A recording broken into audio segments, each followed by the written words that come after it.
Nous voyons ici le format d'ATR, un format assez important et qui en même temps est très piégeux. Alors le format d'ATR va nous permettre d'afficher une date ou une heure à partir d'une valeur numérique et qui peut être saisie sous la forme d'une fraction ou d'une suite de chiffres et de ponctuation, mais qui sera retranscrite sous forme textuelle qui représentera une date ou une heure. Alors, pour la démonstration, ici, je vais directement saisir deux barres de fraction 2. Voilà. On voit dans la barre de formule l'exactitude de ce qui est ici écrit dans la cellule. Je valide, entrée. Et automatiquement, Excel aura interprété la chose comme étant une date. Donc je dis bien que je n'ai pas mis le signe égal. Si j'avais mis le signe égal, par exemple, on comprendra que ici, j'ai une division. OK. Alors, je vais revenir ici sur cette cellule et on peut se rendre compte qu'en fait, qu'est-ce que j'avais saisi? Eh bien, uniquement le 2, la fraction et le 2. Donc, Excel a rajouté, on appelle ça du bourrage, donc il va rajouter la valeur 0 dès lors qu'on a un seul chiffre pour le jour et pour le mois, mais il va ajouter l'année et par défaut il va prendre l'année en cours. Donc ça c'est le premier piège. Donc si vous avez à saisir une date qui n'est pas de l'année en cours, il vous faut impérativement, alors ici on va mettre par exemple 16, voilà, alors on peut bien sûr saisir l'année en entier ou uniquement la partie contractée de l'année, voilà, et il va mettre 2016. Voilà comment pouvoir déjà entrer la valeur. Alors, de la même façon, sur l'horaire, si je mets par exemple 2.0, voilà, valide, donc ici j'ai bien 2 heures, d'accord, 2 heures, 0 minutes, 0 secondes. Donc par défaut, ce sera automatiquement des heures. Donc si vous êtes sur des minutes, si je dois mettre par exemple 20 minutes, vous devez impérativement débuter par un 0 et mettre la suite, si vous mettez les secondes ou pas. Voilà, ici j'aurai bien 20 minutes. Donc bien sûr, il rajoute les secondes. Alors voilà, automatiquement, la valeur écrite est retranscrite sous forme de texte. Je rappelle qu'un texte, voilà, voilà. Donc, c'est affiché sous forme de texte, février, mais c'est compris comme une valeur numérique puisque c'est par défaut aligné à droite. Par défaut. Alors, valeur numérique, pourquoi? Bien ici, je vais dire égal, voilà, entrée. Donc, par défaut aussi, il me reprend le même format. Je vais faire ça, hop, bon, ici, je supprime. Alors, vous voyez, il m'a mis une date. Donc, je pourrais ici reprendre accueil copie de mise en forme, voilà, mettre une valeur format horaire. Alors, on va se rendre compte, voilà, je reprends mes cellules et je vais ici dans le format et je vais mettre un format standard.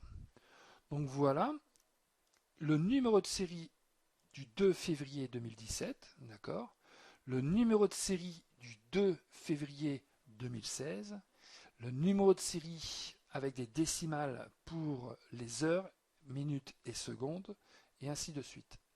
Donc quand vous avez un entier long, eh bien c'est automatiquement en numéro de série une date, un numéro de jour, d'accord.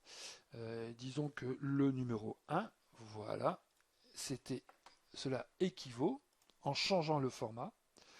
Donc je peux avoir une date courte ou une date longue. Et on voit ici que c'est le 1er janvier 1900. Donc le calendrier Excel démarre au 1er janvier 1900. Alors il termine une certaine année, je ne me rappelle plus, on peut retrouver ça facilement sur l'aide Excel ou Internet. Alors là on a vu comment saisir et aussi changer le format, d'accord. Le format, voilà, au niveau des heures et ainsi de suite. Donc à partir du moment où c'est une valeur numérique, on pourrait très bien dire que ici, 2 heures en euros vaut ce montant-là, ce qui ne veut strictement rien dire, bien sûr, mais j'ai bien repris un numéro de série qui peut correspondre à un horaire et je lui ai appliqué un format monétaire, tout simplement. Je peux revenir sur une date, là aussi, ça ne veut rien dire, hein, puisque le 0 jour ne peut exister. Et ici, je peux revenir sur un format horaire. Alors, je vais effacer tout ça. Voilà. Je vais revenir avec mon égalité ici. Voilà. Et voilà. Alors, je vais prendre ces deux dates, hein, les deux à gauche, je ne les change pas, je prends ces deux dates et je vais changer le format. Donc, je vais prendre un format personnalisé au niveau des dates. Donc, on a vu qu'au niveau des dates, j'ai date courte, d'accord, date longue, on pourrait dire que ici, ce serait date abrégée. Mais à partir du moment où vous avez un format établi, vous pouvez cliquer ici sur autre format numérique. Et là, vous avez soit tous les formats de date disponibles, d'accord. Donc ici, je pourrais afficher un format date et heure. Ok, on va valider. Donc ici, il me met 12 heures. Pourquoi? Parce que en fait, ici, j'ai un entier. Mais si je rajoute alors en valeur numérique, regardez, je suis revenu en standard. Donc j'ai bien une valeur numérique. Si je mets virgule 025, voilà, je mets des décimales, entrée, voilà, j'ai 12h36.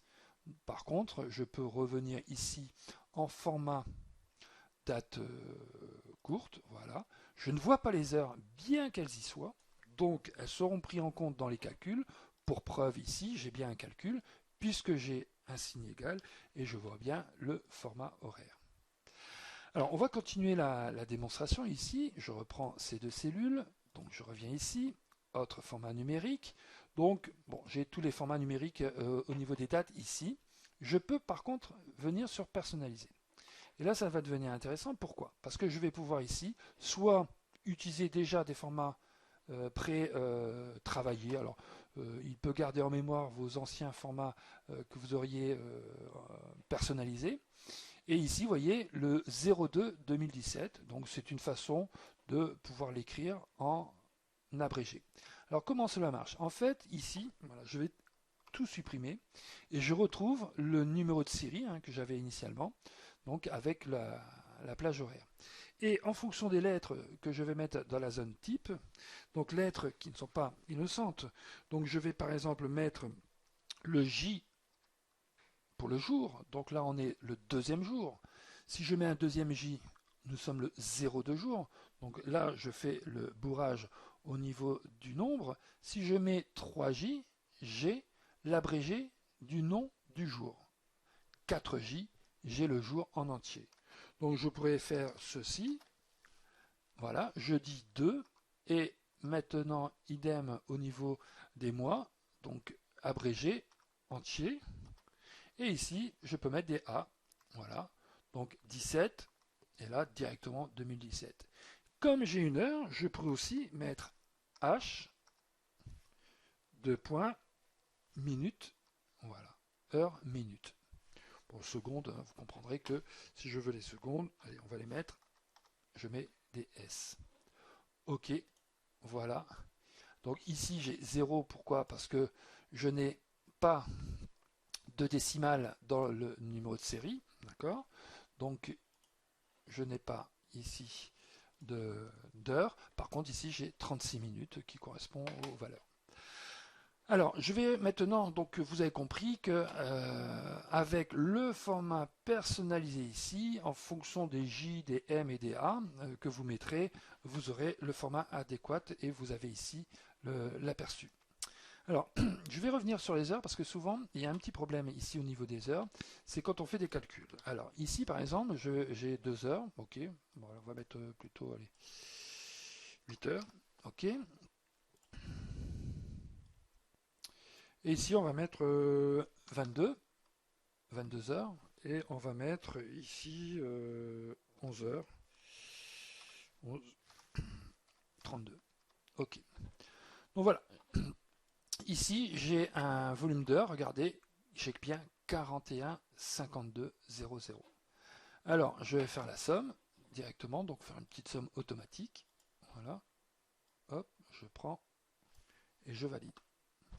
Et là, j'ai 17,52. Alors que ici, dans ce total, correspond à 42h52. Alors, en fait, le résultat ici est correct. D'accord? Il est correct. Je regarde la formule. il n'y a pas de problème. Hop, je vais prendre à gauche. La formule est correcte. Alors, que se passe-t-il? En fait, c'est un problème de format. Donc, on va repartir ici sur la cellule avec le format autre format numérique. Et en fait, ici, dans personnaliser, à moins que ici vous l'avez, oui, c'est ça. Ici, vous avez 30, 52, d'accord? Vous voyez, vous avez 52 heures, ok. Donc ici, j'ai bien 52 heures, mais il me manque, non, c'est 52 minutes en fait, ce que j'ai ici. Donc il me manque les heures. Alors, pour modifier le format, voilà, on va revenir. Je ne pense pas qu'il y ait soit. Là, il est là, 37 heures. Voilà. Il est ici. Donc là, j'ai bien 41h52. Voilà. OK. Donc ça me correspond bien au volume horaire. Et de façon manuelle, voilà, comment on peut gérer le format personnalisé. Voilà, il est là. Donc le petit A derrière, on s'en fout. Voilà. En fait, le fait de mettre le H entre crochets ici fera que vous allez dépasser la tranche des 23 heures. Hein. Le 24, vous l'aurez jamais. Donc ça sera 23, ça sera 24, 25, 26 et ainsi de suite. Donc ça c'est très important si vous devez additionner des volumes horaires d'intervenir sur le format. Sachant que si vous maintenez le format classique, c'est-à-dire heure classique, la valeur contenue ici est bonne, hein, elle est correcte. Donc voilà pour les formats date et heure que l'on peut gérer et maîtriser amplement au niveau de l'affichage.